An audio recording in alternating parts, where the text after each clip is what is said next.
thank you. And it's afternoon. I know you're still going high on adrenaline, tea, and so on and so forth. So maybe 45 more minutes. We'll try to give you more than 5 minutes for questions, and so that there is more of a conversation. I think as a practitioner of somebody who has been in the space of leadership development, something that is very clear to us is that until you become a leader, you focus on growing up yourself. But once you become a leader, your success is actually how you help other people grow. Right? So at the end of the day, it's not just about yourself, but it's also about how you help other people grow. And I think it's also important for us to look at the fact that we all need possibly mirrors around us to be able to look into ourselves. And I think Oprah Winfrey says this beautifully when she says a mentor is someone who allows you to see the hope inside yourself. So it's not like if I'm not successful, I need mentors, or if I really need to grow, I need mentors. But the fact is that we all need mentors at different levels in our life. However, we're not going to talk about mentors in life, but we will talk about mentors in the corporate setting and mentoring in the corporate setting. We all know the context of the conversation, so I'm not going to say more on it. And we are going to speak with the premise that mentoring is not only something that is good for only women, because there is a study which shows that there are women who are also complaining about how much mentoring they get. And the expectation that everybody has that, do you have a mentor? Yeah? And therefore, I think that there could be a mentoring fatigue as well. So rather than talking about should I need a mentor, who is a good mentor, we talk about what does mentoring as a process. So that's what we will look at.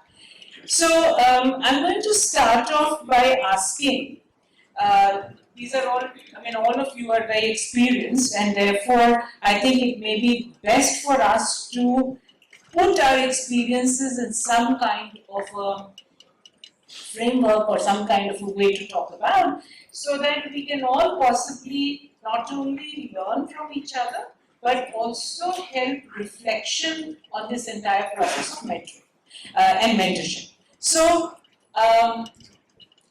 of course we prepared, so the question is prepared, but the question that I'm going to ask is to each of you, and because we have a time commitment, I'm going to request you to be brief, to share a positive or a negative experience you have in receiving mentoring. You could share both, you could share one, or you could share a combination of that. So I'm going to request each one of you to share that first. Since you're sitting right next to me, you're going to start. Yes. Hi, good afternoon, and thanks for having me here. I felt like I've gone back to my college, not because it's BMU, just because I did BSc Zoology honors, and there were two guys in a class of 35. Yeah, so I'm just feeling the same way. Yeah. So I'll just quickly do it because Neharika said, let's all of us participate in this. So of course there were experiences which were positive and negative on mentorship. My personal experience in mentorship is in my career initiation days. I'm from a business class family, didn't know what to do after college. Cleared medicine, engineering, ended up in hotel management, which I left after 6 months, joined BSc honors. And then I did a course in footwear technology, because that's my family business. So when I started after that course, I did production side for footwear for about 8 months, and that's when my manager saw he's not enjoying it now. And he saw me outgoing. I love to speak, I love to meet people, I'm very convinced on what I do. So a mentor at a very early stage was put for me. and he was the head of sales. And that's what changed the whole journey. I started as, executive and then moved to ASM, and that mentorship lasted for about 2 years, and that was so helpful. So I won't go into detail, but it taught me a lot of things, and that stays with me, and that's what probably I feel made me successful to whatever extent I could. The negative one was Neharika was not for me, but that's a classical example. One of my previous stint, I was working for Prof. We had a CFO, amazing guy, and we wanted to grow him. And we said, okay, we had a regional office in Singapore. We said, okay, he should become a regional CFO. And then we did 360 and gave him a mentor. The guy left in 1.5 months. Yeah, so that's the negative. And the learning was, the communication was not clear, objective was not set, purpose was not defined. So he felt threatened. He saw 360 happen, and now they put a mentor, probably they're going to ask him to go. Where the objective was actually to help him and grow him to take the next one. So these were 2 examples, and I'll say.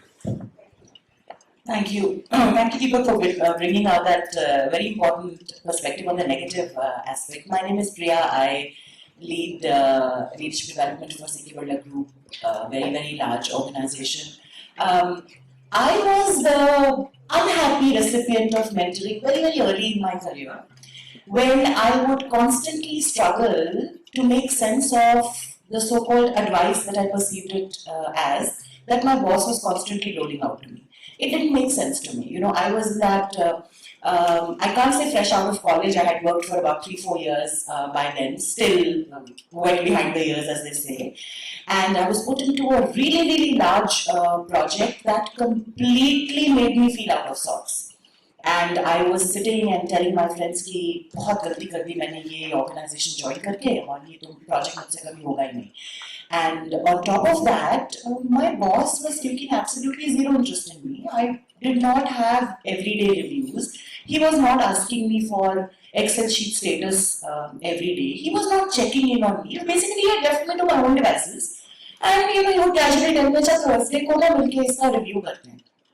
So come Thursday, Priya Malhotra goes in with all her arsenal and, very ready to quit the job there and then. And I tell my boss, I said, you know what, I've come into this new organization and I'm just trying to find my space, and, you've proverbially thrown me off the deep end and you're not taking any interest in me. And so my boss looks at me and says, "Oh, but I was empowering you."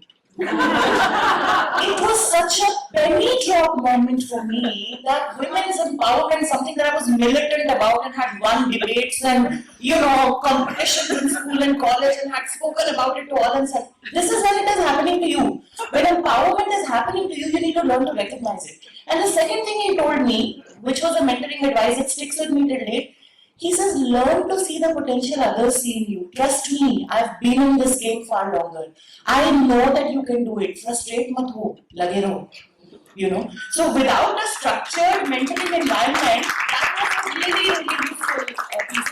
And over the years, I have been extremely fortunate to have been taken under the wing of many, many stalwarts in the HR profession who have taught me many, many things. But those stories for another day. I also want to talk about, another way that mentoring could impact you in a negative way. This happened very, very recently to a very trusted extended team member of mine, and she was an extremely high potential resource, and we put her in a formalized mentoring relationship with somebody who had been in that role a few years ago and had made a great success of it.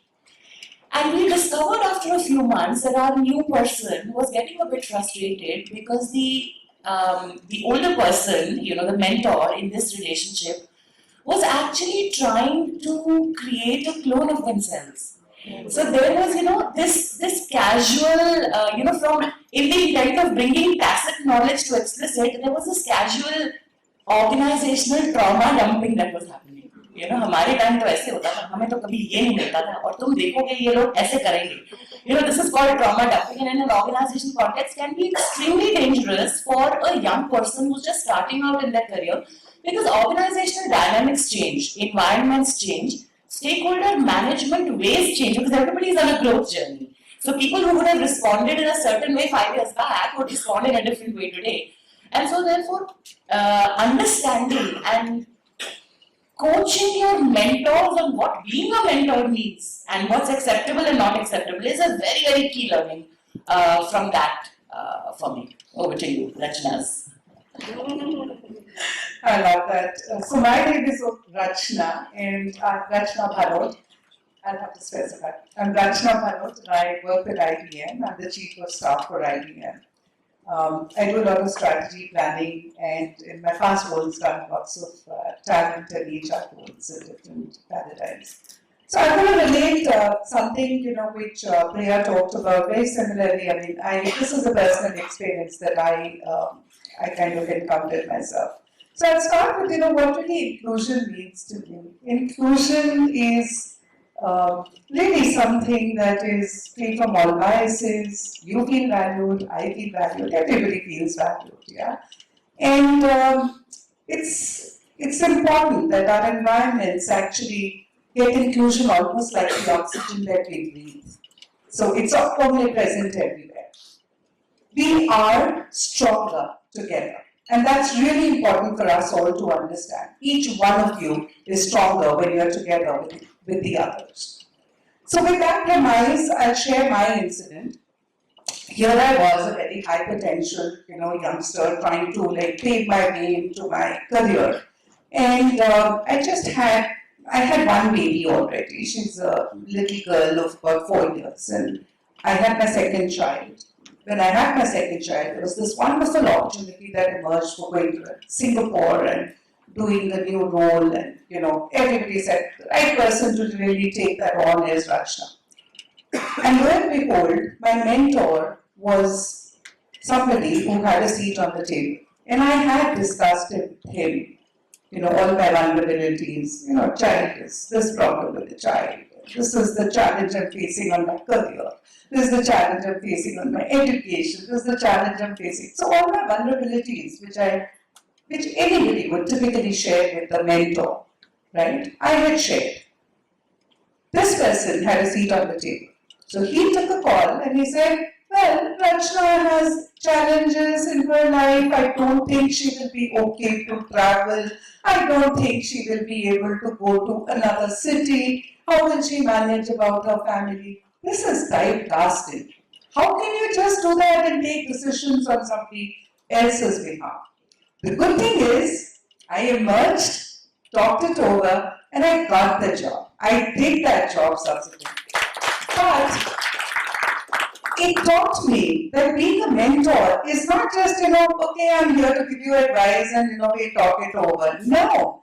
And when you may have a role tomorrow. Today you're a mentor and you're a protege. Your vulnerabilities are open to your mentor. Your mentor has to have the sensibility and the maturity to be able to take that to the next level and separate, decision taking from enabling decision taking. That's my story.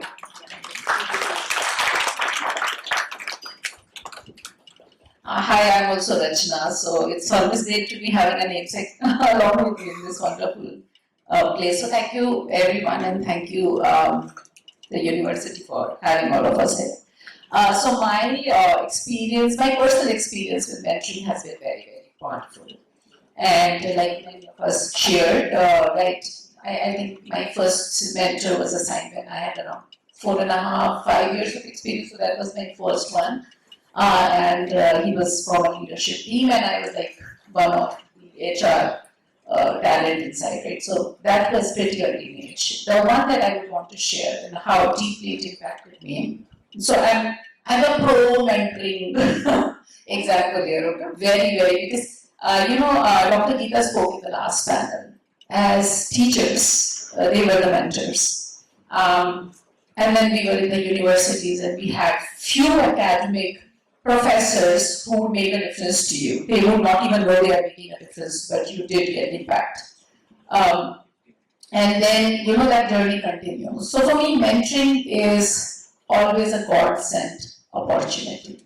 And I firmly believe when you're ready for it yourself, things happen to you. And to me, that remains. And therefore, from a mentoring perspective, if it is your own requirement, your own need, it does wonders. If you are close to it, believe me, it can get into a negative zone immediately. Because the ownership is with you, right? Are you open to it? Even if you were nominated to have a mentor in the first place, right? Sometimes we just feel why, and we feel we're too good to even receive a mentoring, right? Then it's about us and not about the ecosystem. But so sharing my example, it's a little vulnerable example, so please maintain confidentiality here. So this was in 2018 or 19, and I had joined Whirlpool, so I was the HR business partner to many functions, and I was chosen to become the CHRO for India for Whirlpool, and this was 2018 or 19. Anybody in my place, I'm sure, man or woman, would have been elated, right? I was in the organization 1.5 years, and I was chosen for the role because my boss was moving to the Asia role. And look what happens. And so the announcement happened, I was told in a surprise by my CEO, right? So this is happening. It was one quick 5 minutes conversation that you're going to take this role. Now what happened that time was that though the organization believed I could do it, in my head, I wasn't ready. And I don't know how many of us really have those moments of getting really frozen. I got frozen. I was in this deep shit. I wanted to, and it's real, okay? So I was being sent to US for my induction. US was the, Michigan was the headquarters. So I was being sent to meet the global CHRO. I was in the flight to Chicago. And I wanted to commit suicide.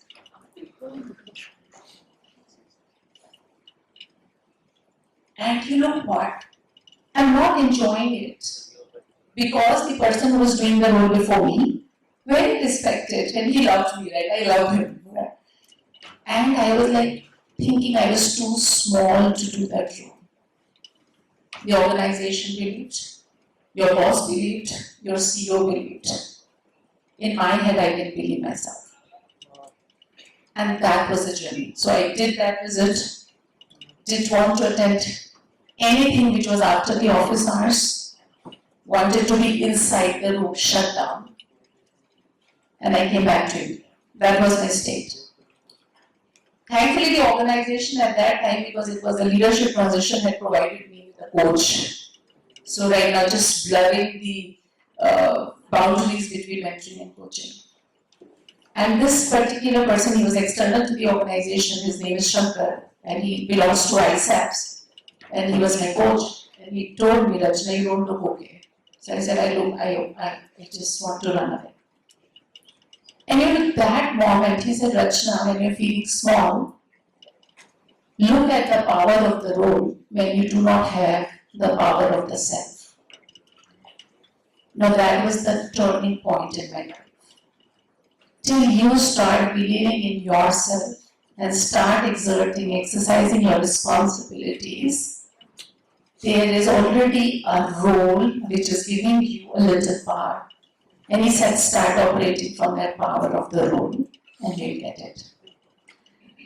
Now this could be life-changing moment for everybody.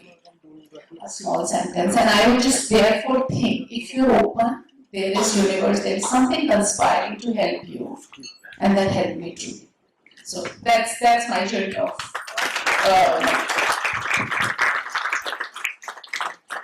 So I know these stories, but I think what I started out by putting Vohra makes a lot more sense here. It actually helps you to see the whole thing. That's what a mentor does, and that's what's interesting for us to look at.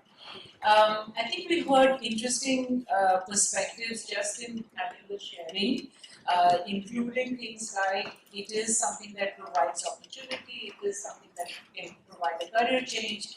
It is something that can possibly sometimes even go wrong because of how it is done. So I'm going to ask each one of you to maybe share that, if I look at the mentoring literature, there is this whole concept of mentoring helps in a relational way, in psychosocial ways, and in career.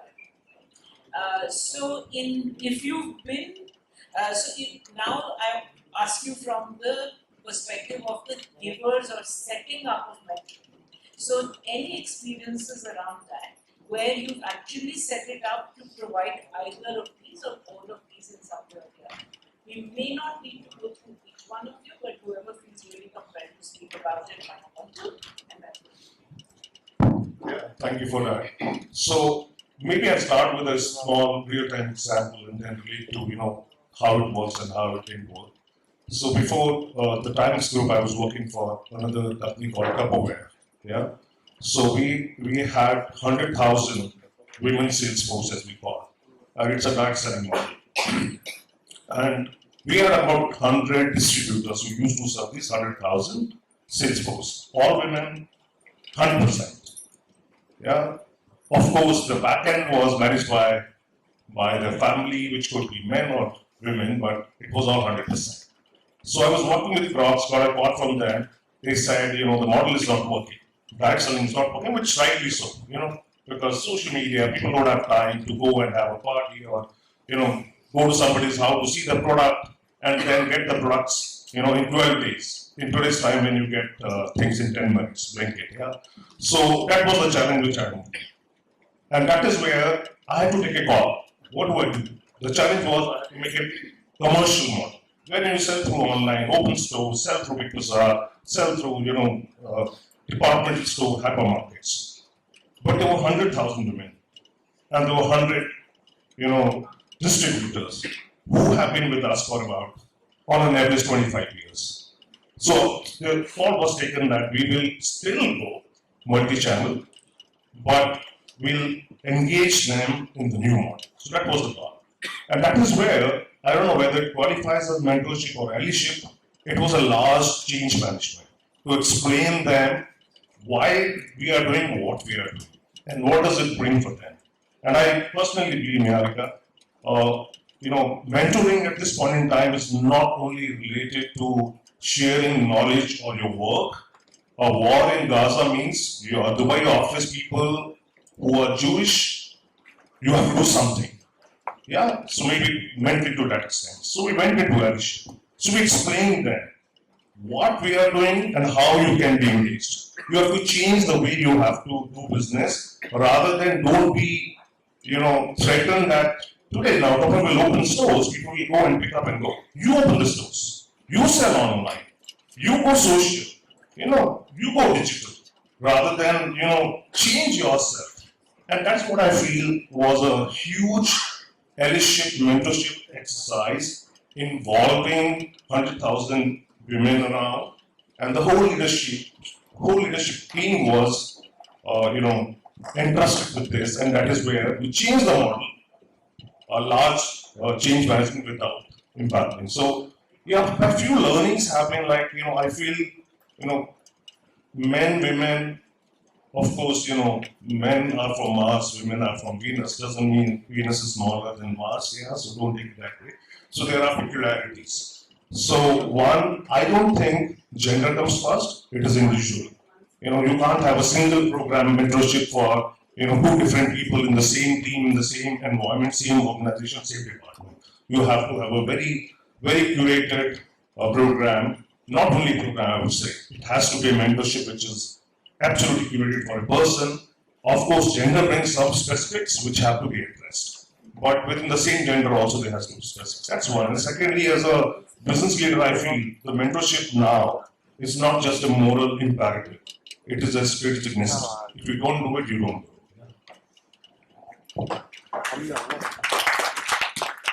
Thanks for that. I'm just compelled to share an example of one of the large global organizations that I've had the fortune to serve in my career, and we had instituted an international mentoring program at that time for mid-level managers. And international mentoring, we were we had, whether it's a one-person small office, counting all of the locations, that organization was present in 32 locations across the world. And so we ensured that every one of that batch of mentees, there was I believe about 27 or 28 in that batch, the first batch that we did, had a mentor who was not from their country and not from their business functional area. The level of unlocks it was able to create for both the mentees and mentors was exceptional. And what it did was it elevated the entire development conversation for us as an organization. So what happens is that you don't go into something that you receive as a resource from your corporate organization as an employee only or as a professional only. Your whole self goes into it. And so when you come out of it, your whole self is engaged and changed and impacted. So psychosocial impacts of mentoring that you're talking about.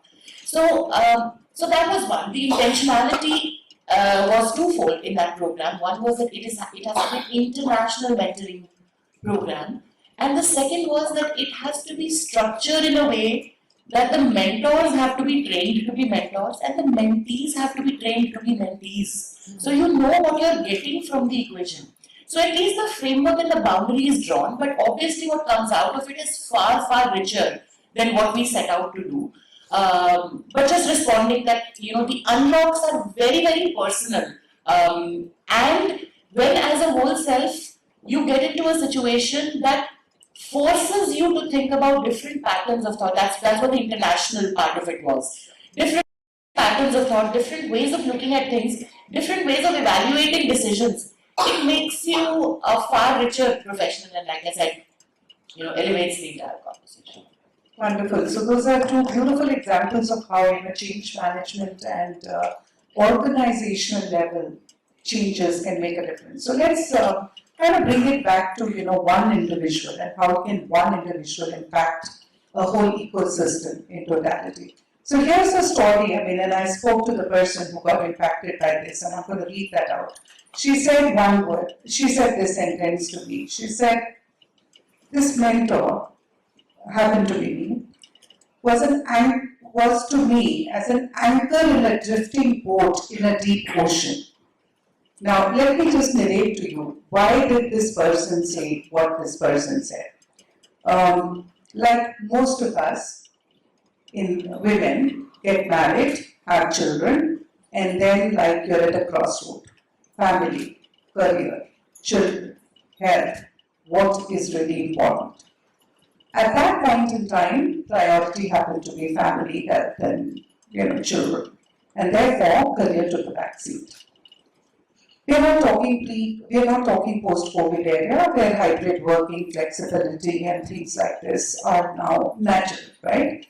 So what was really required in those days was a systemic shift in terms of acceptance. Can we give flexibility to people, to women who come back after having babies? Can we have men take more holiday to be able to look after children or give care at home? Can we do something different? So thinking about that systemic change was one activity or one action that really helped this person come back into the workforce. Second is pay parity. When you come back, in a previous panel we were talking about some of the challenges there. What we did do in this case is ensure that people skill themselves while even they are out and come back in a very positive format to be able to help the economy, help the corporation, and help their own goals to really stabilize. So that's the story that I'd like to share. Sorry to cut you. So I already got the 5-minute. Sure. Yeah. So because we have we have only 3 more minutes, and we still haven't heard from the audience. Yeah. I'm going to change. I'm going to request. I'm going to think of another way of doing this. I think rather than having a question, we've got some very, very interesting aspects of mentoring, receiving, and giving already, right? So maybe what we would like to hear from the group is that the audience is there one learning that you will take and you would like to share in the next 2-3 minutes with all of us. Yeah, maybe that's what we will do rather than do it the other way. Yeah, so is there something that stood out for you? Is there a sentence or a concept that made really sense for you and you would like to amplify it at this point of time? And we will be, like, I'm a professor, so if you speak more than 5 words, we'll take the mic away. Yes, 5 words only. And if you could pass the mic, please. So I think what Priya said about not realizing that somebody is actually empowering you, it's a very identification of who is empowering you and how is a very important factor. Okay, all right.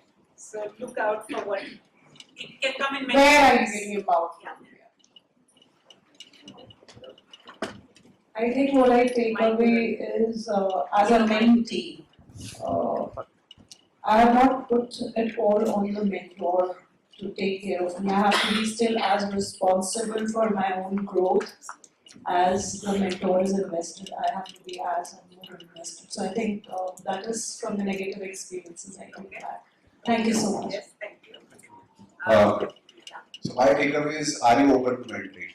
Yes. That is one. But I have a cross question.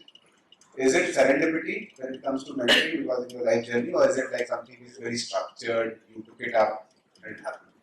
Sure. Yeah, I think so. I think all of us covered. Just 15-20 seconds. Structuring is important if you're going to institutionalize it. Clear roles of mentors and mentees is required. Structure is required. Cross-functional cross-departments have a different context so that the mentee is not a teller. Mentee is more a questioner, right? That helps. So that they don't create clones of themselves, and that's not the purpose. And second is, I fundamentally believe that one is the ecosystem, two is, are people ready for mentoring? You know, if the person is not feeling comfortable, please leave the person. The person will figure it out. Choice making is to be on the mentee. The organization should take that choice making from the person. I just add to that, it doesn't have to be about just life and career or not. It could be just a project, it could be something to do with, a particular instance, it could be domain, it could be life, it could be anything. So you've got to integrate what's really important for you. It doesn't have to be just one area. And you can close a mentee-mentor relationship. You can close it after what you've tried to achieve, you've achieved. So one last voice from the audience, and it's yours. Is that something that you have experienced, you'd like to share? At American Express Global Business Travel and their agency, I think we actually pursue reverse mentoring, and it's done wonders. So if you could share your experience. So you already experienced it and you can yourself, or you want to hear from us? Yes, please, Professor, because we So want all you're saying is idea that there is a possibility of mentoring not just from somebody who's the all-knowing to somebody who's a not knowing prodigy. It can also be the other way around, or seniority in the organization. Definitely. we reverse the roles and we learn like that. Absolutely, I think it's a two-way street. Yes. And every time that you mentor somebody, you learn. So it's a process. Not just that, every time you brainstorm something, you learn. So, and I think reverse mentoring is very powerful. So is speed mentoring. Yeah. What we're doing here today is speed mentoring. Thank you very much. Yeah, thank you. So I think we will close because I know there is a huge lineup. I think thank you very much. I would like to thank each one of you for thinking through your answers and making them really matter for all of us. And I think the one thing that I learned, which I had not thought about, is that mentoring can be one-to-one, one-to-many, many-to-one. And I think that's an interesting concept for us to think about as well. So thank you. 9 guys were one of them chatted by the conversation.